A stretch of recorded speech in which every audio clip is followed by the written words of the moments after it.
Hello, ladies and gentlemen, here with another reaction. All right, when the sea dried up and left hell behind, quite literally, by Extinct Zoo. I'm pretty sure. Yep. Okay. We did covered a couple of his content with sea monsters last time, and honestly, I like animals. I like cool stuff. I like the animals in the world. I like the animals that used to exist in the world, fossils, all that. Dodo birds, from hunting birds to terror birds to other birds, lots of birds. Anyways, we're gonna doing a little bit of a I wouldn't call it nerd video, but like I want to I don't care if it's animals I already know about. I just want to see what this guy's video is when the sea dried up. All right, I saw it. It looked interesting. We're covering it. That's all I'm doing. Okay. As always, though, the original video is gonna be top of the description down below, so make sure to check them out because they're the ones providing this content. I'm just the person reacting to it. But if you do enjoy my reaction, do not forget to like and subscribe if you do enjoy my reaction. Besides that, though, it's gonna be all for me today, and let's get right into it. Land monsters.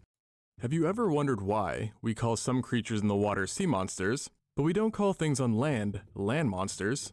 Well, there's probably a good reason for that, which is that the waters of Earth, not the land, hold the most terrifying, mysterious, and sometimes unbelievable predators that usually always out-nightmare their terrestrial counterparts. That's true. Because there's been life for around 4 billion years, and everything is constantly changing, it's only natural that tons of scary and frankly twisted oceans, seas, and their inhabitants have come and gone.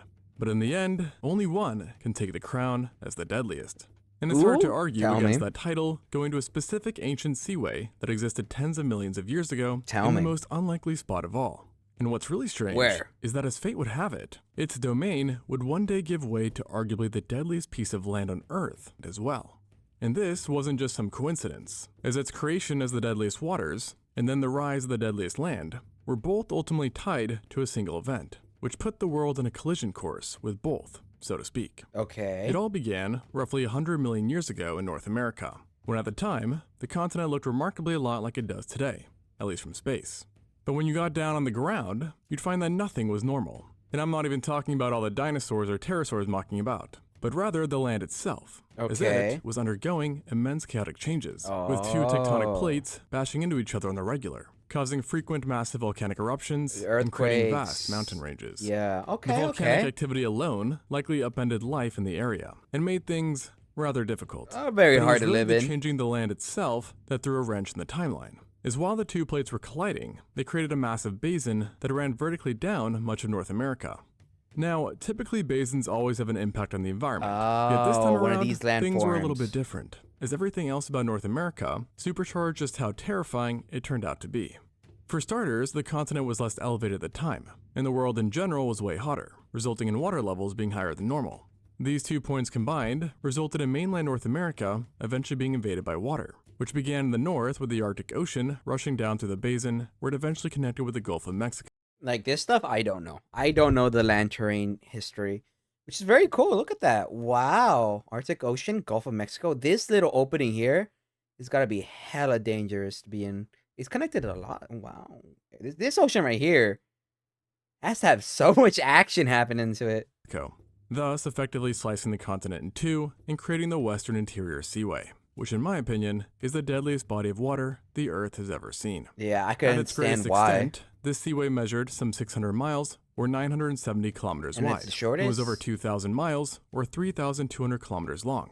And yet, it was remarkably shallow, only having a maximum depth of 2,500 feet or 760 meters. That's still deep, but still uncomfortably deep as far as swimming goes. Not as deep as but it for could its go. Measurements, it was basically as thin as paper.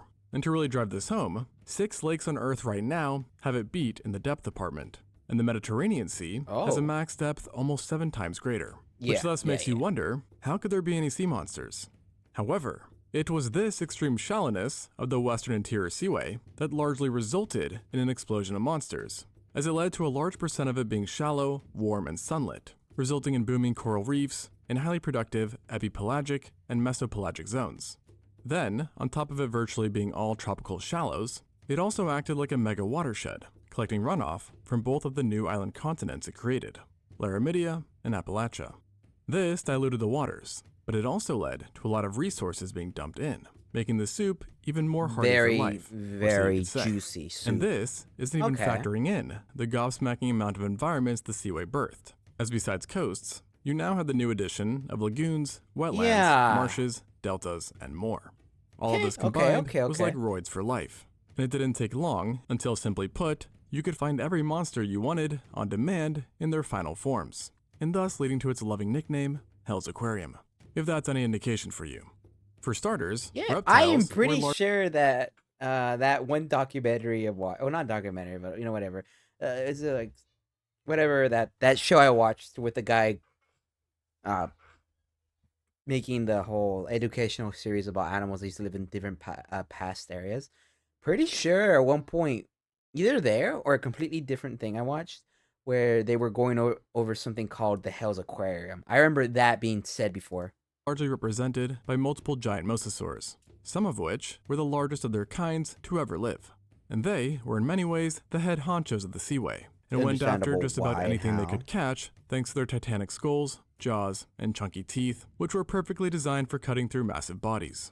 The most famous, of course, was the Mosasaurus hoffmanni, but it wasn't actually the most common face, with that title going instead to the near equally giant Tylosaurus, as well as the smaller Platycarpus and Clydastes. However, because the seaway was just so abundant, mosasaurs ended up being not the only apex predator you had to watch out for, as large hyperpredatory sharks, also called the It's water's just home, a soup. who often can measure 5 meters or 16 feet long, and in some genera could even outsize the biggest great whites ever recorded.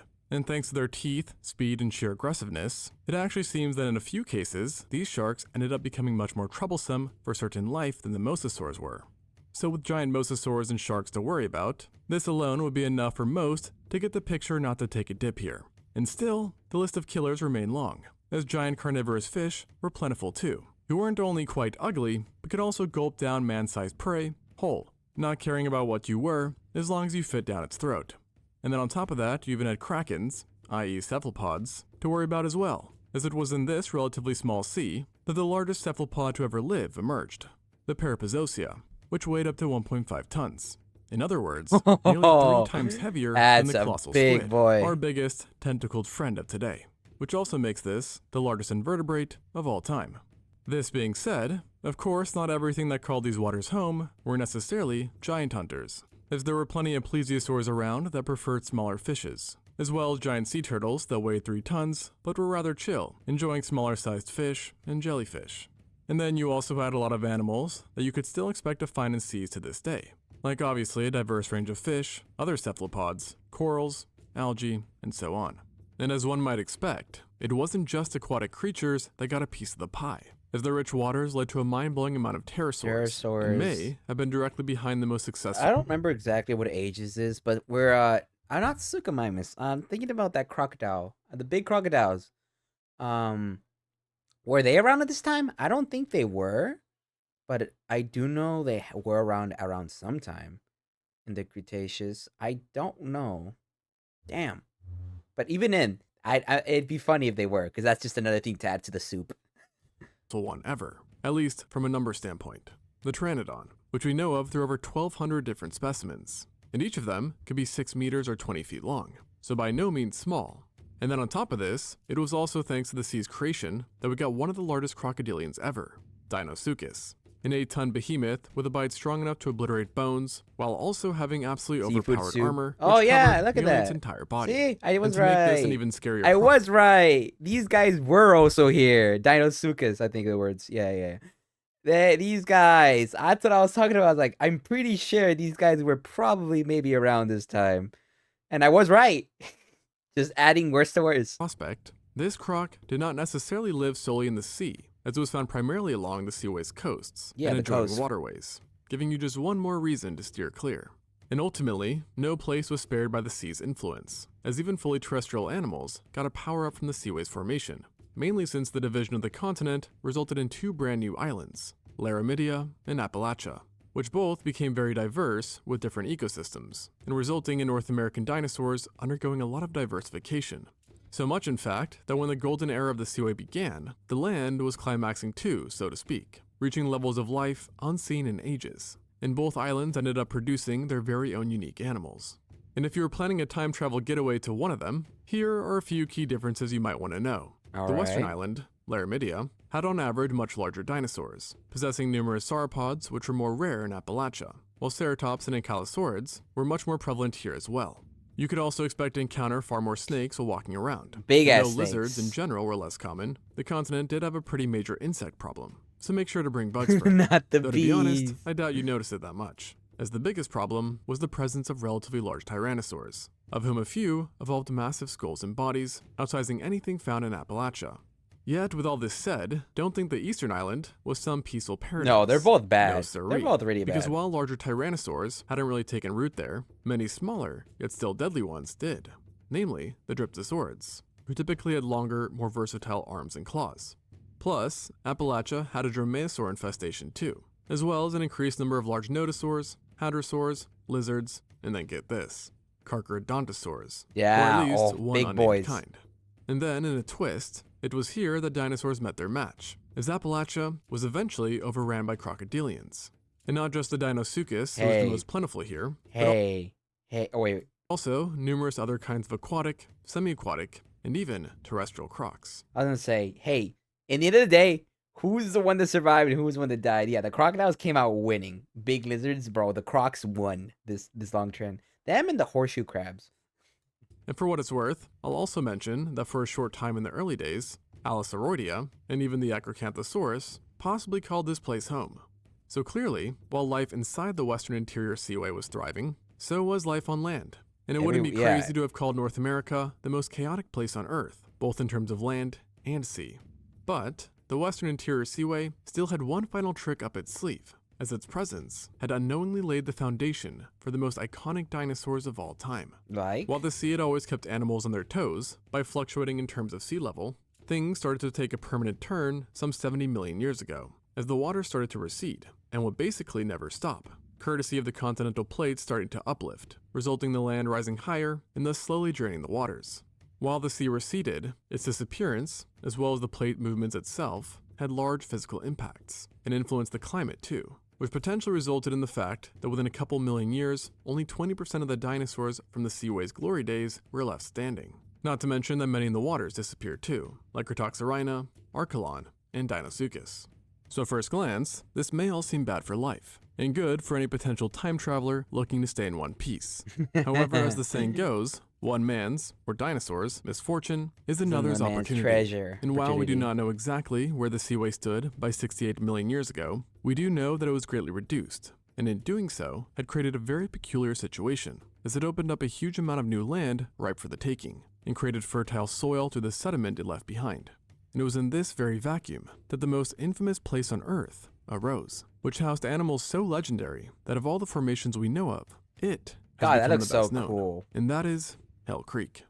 Its domain stretched out across portions of present-day Montana, Wyoming, North Dakota, and South Dakota, which had all prior been completely submerged by the seaway. And in its absence, the area had become a vast floodplain littered with swamps, forests, rivers, and lakes, which are all great for life. But something was still different about this place, Tell as me. it was home to a lot of dinosaurs who were also record breakers. Chief Like? among them, possibly the largest predator to have ever walked the earth, the Tyrannosaurus rex. It was partially thanks to the seaway's reduction and Oh, fauna the art. turnover Oh, the that it art's always became the so sole large cool. The predator art in for North dinosaurs America, is always so and was cool. without a doubt the baddest predator on the entire planet at the time, and perhaps ever, at least on land, as it was built like an absolute tank that can only be truly appreciated when comparing it to other giant carnivorous theropods. And for now, it tentatively remains the biggest of them all, at least from a weight standpoint, with the largest known femur indicating a weight of possibly 12.5 tons, while average sizes were between 5.4 and 8 tons. And just for good measure, the biggest complete specimen, dubbed Scotty, also holds the title as the largest completed theropod specimen known thus far. And as the rule goes, with great size comes even greater jaws. Greater And the jaws, T-Rex had a greater titanic hunger. head, which was larger than a grown human, and filled with giant, pointed, and slightly serrated teeth that can be pretty much summarized as lethal bananas, and were absolutely overpowered thanks to massive I think that's an muscles, which understatement. let it bite down with over 60,000 newtons of force, which to put that into perspective is 3 times greater than the current strongest bite force on Earth, and is strong enough to pulverize armor, muscle, and bone. And upon impact, it basically vaporized everything it touched, art. as evidenced by fossilized turds, which contained It's bones amazing. smashed so finely that they were like sand. On top of this, despite their appearance, the Rex also had deceptively strong arms that together could pick up weight close to half a ton, or pin struggling animals. And then to complete the package, besides having remarkable vision and smell, there's also a chance that this creature was social, possibly forming packs, or at least Maybe, congregating when blood was perhaps. spilt. So, not great. And in the end, this was pretty darn close to a perfect predator, and its size plus bite allowed it to hunt giant herbivores that were often absolute units themselves, being off the menu for the vast majority of other predators. So clearly the Rex was one bad apple, and the last predator you'd want to run into, which is why Hell Creek was so deadly, as it was here that the king was the strongest, with a paleo study finding that it was the second most common dinosaur. And while it did Wow, live that's elsewhere in a lot of America, them. 85% of named specimens have come from this one place alone, so good luck trying to avoid one. And for the cherry on top, the T-Rex was quite rowdy, even when not hunting, as among specimens Territorial. many show signs of nasty fights, and Yeah, in some very cases, bear territorial. evidence of cannibalism. And honestly, the only saving grace was that due to its absurd robustness, the Rex wasn't exactly cheetah-like, and probably didn't bother much with smaller fleet-footed prey. But don't you worry though, because while the Tyrannosaurus was the sole giant killer, Hell Creek was home to a lot of little killers too. Relatively little, that is. One of which may not have been so unrelated to it. The Nanotyrannus. That looks so A much creepy. faster and nimbler predator, but who was still uncomfortably big, hitting a maximum of 1.5 tons, and likely hunting things more close to our size, if you get my drift. Now, you may know that it's not really agreed upon what exactly this little nightmare was, as some say it was a juvenile T-Rex, while others think it was a unique genus. But frankly, I don't know if that really matters, because regardless of its true nature, it was still deadly, swift, and upended any potential peace for smaller animals. And then, in addition to many tyrants, you also had to reconcile with the fact that Hell Creek was a haven for raptors.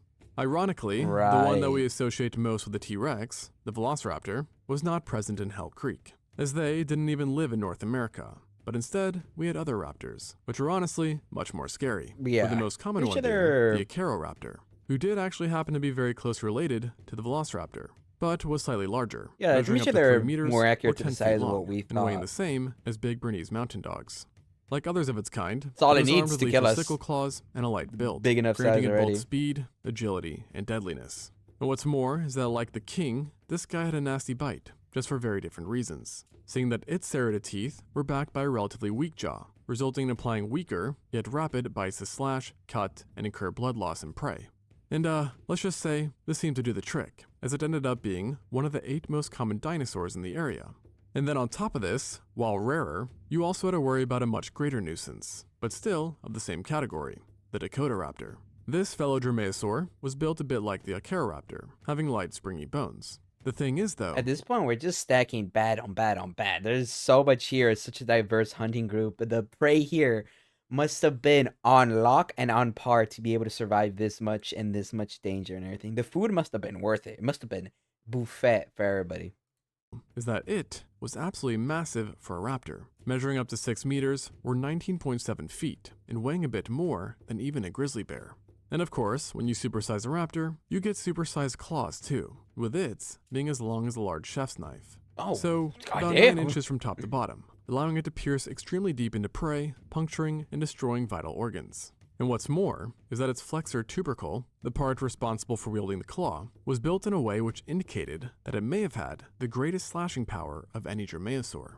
The only good news here for herbivores and time travelers is that recently there has been a debate on if this predator had even existed, as some paint it to be chimeric. In other words, the bones that make it up Bit may of have a come from more than one mix-up, animal. yeah. But regardless, this still means these bones came from something. And the Look at that. Look at. Oh my god. Look at that. Oh, that'd be horrifying if it And is. the other raptors sure seem to have their own fair share of scandals too. As while another one, the Sarnatholestes, definitely existed, no one is certain if it survived long enough to see Hell Creek or had died earlier. And hopefully it's the latter, because frankly, the area did not need any more predators, because among the ones that did exist, there was already plenty enough carnage. And yet, you do not become the scariest land on Earth with just deadly carnivores. You need also deadly need equally herbivores. intimidating herbivores, which Yep. is what you definitely got in Hell Creek. And I mean Fair that dinosaurs to so the fullest cursed. extent. I don't think they're As cursed. I think literally they're the scary. average Joe in the area was the Triceratops, one of the largest ceratops, if not the largest, to have ever lived. To get a good idea of what this beast was like, imagine an African elephant, but more robust, meaner, and equipped with 2 pointed horns and a massive shielded head. Now, you have We some both. semblance of what you're dealing with. I Most feel like- predators can only dream of taking one of these. Oh my gosh. Oh my god, that horde to the fucking head. That's again art, amazing art. But I feel like no, in the moment it doesn't matter if they look goofy if they're hunting you. Guys down, with the larger ones sometimes weighing 10 tons. And even for the king himself, the T-Rex, they were no joke, with each of their 2 enlarged horns measuring over 3 feet or 1 meter long. And the Triceratops is actually the only dinosaur with direct evidence of having injured a T-Rex. And even amongst themselves, their brutalness was shown, as 14% of all specimens had damage to their heads, reflecting intraspecific competition. Additionally, it was also joined by the nearly equal giant Torosaurus, which just added that much more spiky horns to the neighborhood. Now, any formation would be iconic for having just one of the largest ceratopsids ever, but being big was simply the norm here. I mean, just ask the Ankylosaurus, the heaviest ankylosaurid ever discovered. I'm pretty sure the Ankylosaurus hasn't been found with teeth marks on it. I'm pretty sure something like that. I remember there was like a fact that they weren't found with like would it be wound marks maybe? I don't know. I don't know the fact enough to say boldly, but I'm pretty sure there's something like that out there. This biological tank was armed, or rather armored, to the teeth, possessing Yeah, bony osteoderms chunky, that were wider big than dinner armor plates boy. He's a and tank covered build. most of its upper body, providing immense defense and heft. And while it was quite a bit smaller than the T-Rex or Triceratops in both length and height, it still gave them a run for their money in weight, with the largest clocking in at 8 tons. And it just so happens that it was also joined by other very armored and robust ankylosaurs, such as the Denversaurus. But what really made the ankylosaur so special, and an absolute menace, was its tail, or rather, what lay at the end of it, as it had 2 monstrous osteoderms that formed a hulking club, that was then powered by flexible yet strong muscles that resulted in it being swung with greater forces than 370 professional baseball players swinging a bat combined. And based off of more recent studies, it possibly goes up to 1,000 players combined. So, enough to shatter even a T-Rex's leg upon impact. It's And while not set in immobilizing. stone, it is one of the few large animals from Hell Creek that's yet to be found with any damage tied to predators. Meaning, it was such a beast that even the biggest theropods in existence left it alone. You see, that's And what I even the meant. I was stereotypical right. Dinosaur See, Creek that's yet to be found with any damage tied to predators. I told you. I knew it. Damn, I should have said it boldly. I would have looked smart. But hey, see, I do know stuff like this. Meaning, it was such a beast that even the biggest theropods in existence left it alone. And even the stereotypical dinosaur punching bag of the land, i.e. hadrosaurs, would have been in most cases an untouchable unit, as here we had the Edmontosaurus. This hadrosaur was among the biggest to ever grace the earth. And most forget that once in a blue moon, specimens indicate that exceptional individuals could grow to be 13 meters or 43 feet long, and most likely weighed more than most T-Rexes that it lived with. And sure, it didn't have any Fun fact: a fully preserved ankylosaur was found, and it had everything from bones and organs and flesh and skin, and it was digested inside its stomach. That's cool. Though I don't know about that, but that's cool. If it's true, that's very, very awesome. Very cool. clear visible weapons, but as far as titans go, it had speed, surprisingly powerful legs, and a robust tail. So think of a mega-sized bull just without the horns, and then throw in some deadlier kicks and a huge tail as well. So suffice to say, it probably wasn't easy pickings, despite how hadrosaurs are often depicted. And that's even before factoring in their tendency to stick to large herds, the scale of which would make anything today look absolutely laughable. So between all these giants, you pretty much had to be a titan amongst titans to even fathom getting by here.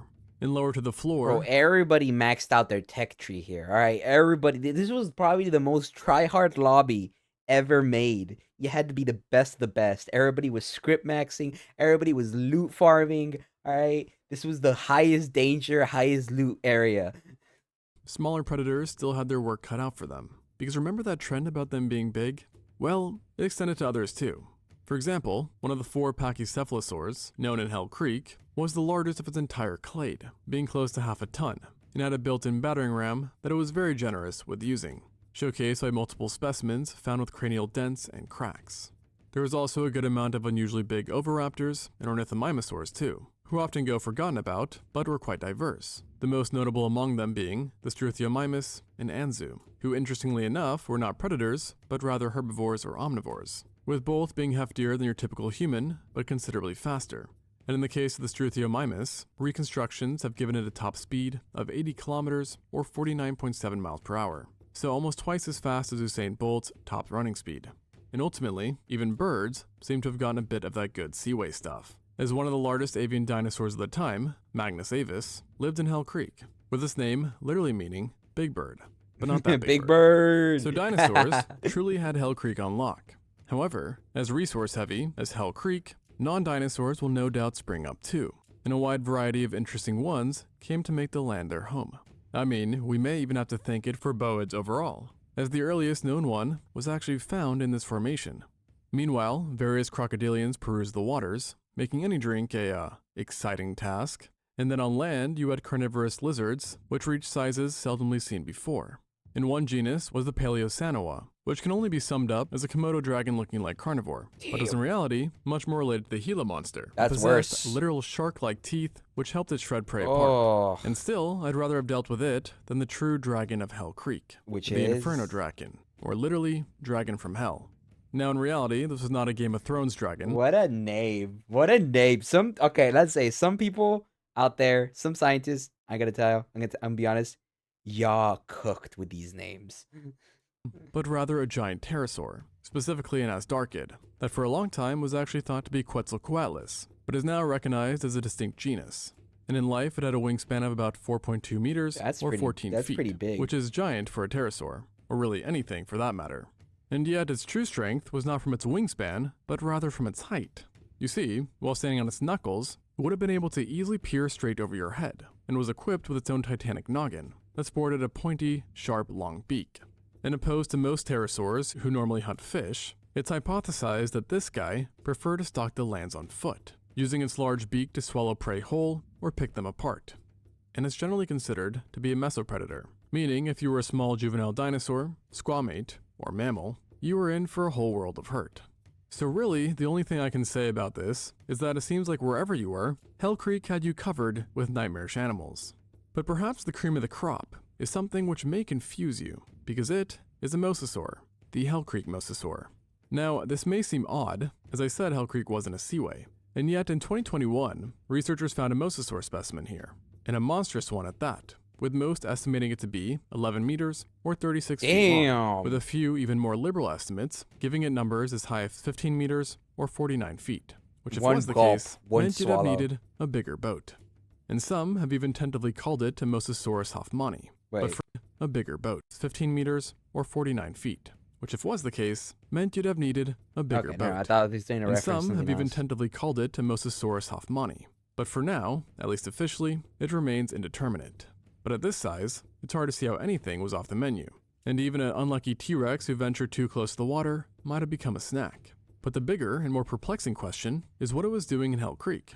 For a long time, researchers knew that the environment had a lot of aquatic creatures, like fish and a bunch of turtles. Yet these were mainly found in fresh or brackish waters, and Okay. in far more inland locations than where you'd expect to find a full-fledged mosasaur to be. But So one this was has led there. to some differing hypotheses, none of which are currently verified.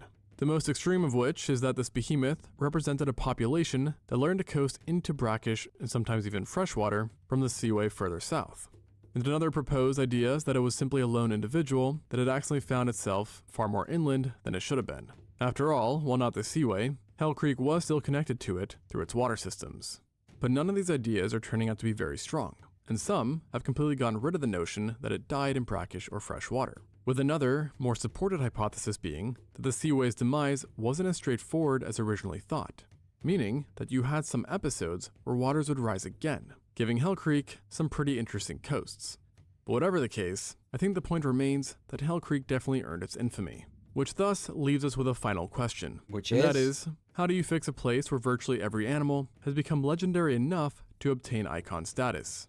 Well, it You turns don't. out that you give it a good old factory reset by lobbing a giant space You rocket. got at it. God said you guys are too strong. You guys spec too much into your builds. You gotta put the server reset. You hit them with the server reset. That's crazy. What's the length of modern wells?